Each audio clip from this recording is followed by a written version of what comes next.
Majboor decorator সমস্ত বিয়েবাড়ির প্যান্ডেল যত্ন সহকারে সাজানো হয়। কুনিশোল পাটনপাড়া। দেখুন, এটা বিয়েবাড়ি জ্ঞানী ডাক্তারের ছেলে শহীদুল সিদ্দিক এর ভাইয়ের। দেখুন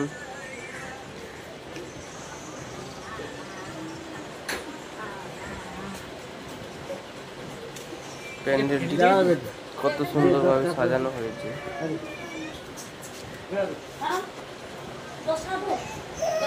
সম্পূর্ণ ভিডিওটি দেখুন, তারপরে বিয়ে বাড়ির জন্য কন্ট্যাক্ট করুন। নাম্বার পরে বলে দেবো।